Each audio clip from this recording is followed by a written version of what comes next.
The biggest problem I see is I see people who take their lob wedge or their sand wedge and they need to make a ball run. So they want it to hit the green and run. And I see everybody just take that ball and put it on their back foot, and that's the only adjustment that they make. And then they make their normal chipping And they motion. hit down on it and they actually spin the ball a lot, or they chunk it. Or they catch it funny. And sometimes, everybody's seen that when they put it on their back foot, sometimes it skids and then sometimes it topples and they get no consistency out of it. Hey everybody, Milo here. Wanted to introduce a new 4-part series that we're doing with Blake Cannon, one of the best short game coaches and a player with one of the best short games I've ever seen. So I hope you really enjoy this series and you learn a lot and you take advantage of the information that Blake's giving to us. Hey everybody, Milo and Blake here, coming at you from Superstition Mountain on a beautiful summer morning. So we've talked a little bit about stopping the golf ball with trajectory and spin. You probably won't see a divot with the high soft motion because it's going to shallow me out just a little bit more with that length of swing. Yep, no divot, nice and high and floaty. Ooh. What other kind of shots are there around the green? Do we always want to make the ball stop? No, there's a lot of times when you don't want the ball to check up. And that's one that should be an easy one, but I see that people mess it up a lot, doing it incorrectly. And the obvious answer that everybody knows is you could grab a pitching wedge or a 9-iron, but that's not always the best solution, and certainly not the only one. Yes. And the biggest problem I see is I see people who take their lob wedge or their sand wedge and they need to make a ball run. So they want it to hit the green and run.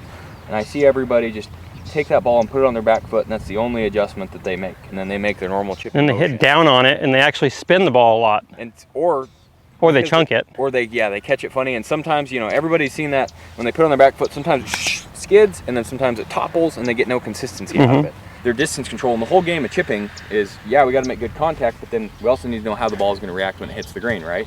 So when I hit it low and I'm trying to run something, I want to put as many elements into the shot that stop the ball from checking up.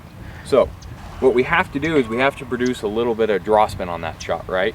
And so when I put the ball position back, I'm going to make a subtle alignment change too. So for every little amount I put it back, I'm going to actually take my body and I'm going to close it down. And my face is going to be pointed over there somewhere and my body's somewhat over there. Yeah, so you've got crisscrossing lines slightly, which makes draw English. And so the whole key is make sure the face is pointed at your target, and for this one your body's off to the left.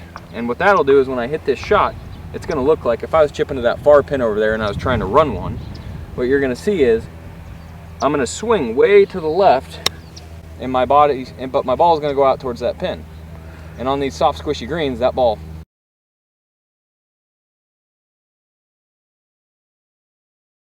had a decent amount of release for landing into an upslope. Yeah, you landed it straight into the upslope, into the green, and the ball still didn't check. But the ones we were spinning were coming down like that. So yes. That's going to create a couple of things. So as we make that alignment change, the reason that's so important is, one, it puts that hook spin on, but two, it makes sure our angle of attack stays constant to where it would be if we had our middle ball position aimed square, which is the whole key. So you can still have a shallow bottom angle of attack. You're not playing the ball back and getting the steep sticking in the ground motion. You're getting still shallow, but we're getting draw English. So you're just going to get way more consistent results out of that. So beyond making a club change, make sure that as you're shifting ball position that you're getting your body closed down.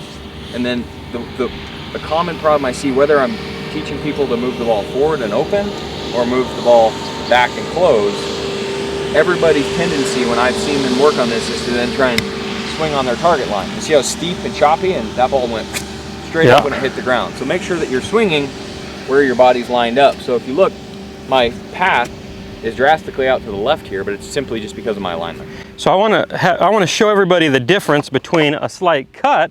So I want you to float it over there kind of by that pin with a little slight cut shot.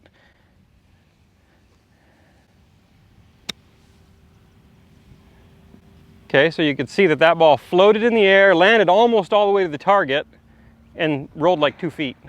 So now you can see how drastically my alignment's going to change. The only thing you can't see from the camera is how much my ball position has changed. Now it's way further back than it just was. And I'll hit that same shot, roughly the same type of swing. That one's going to hit and run. And you can see the trajectory difference. Oh, it's a world apart. So when you made the more of a cut swing, your ball went up there and down. Yep. And when you hit the draw, the ball came out flat. And that was all from just alignment and ball position. My Yep. face was pointed roughly at the hole on both of those. The only other thing that changes is obviously the amount of energy into the cut swing has to be a lot more than the amount of energy into the draw swing, just based on how the ball's coming off the face. So making those for most people, this is how you want to make your trajectory changes, because it doesn't require changing tempo, it doesn't require changing your motion. Although my motion looks drastically different, I'm moving about the same. Just bigger for a cut, smaller for a draw. And those are things people have to experiment with. I can't tell you exactly how much swing or how much energy. You take some practice. And it also takes some practice figuring out, if I put the ball forward, exactly how much you have to open. If you put the ball back, exactly how much you have to close. It's not a exact science. I tell people to imagine that you're, because we're swinging on an arc, right? So you have to be kind of moving on that arc as you're making those adjustments. But it definitely takes some practice. Just for starters, for most people, it's uncomfortable for them to even set up that open or that close. It's very uncomfortable for them at first. That is a skill that you have to learn and develop a little bit. For sure. Awesome. Okay.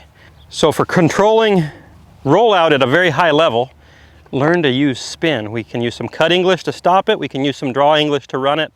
And we went through basically how to do that. Yep.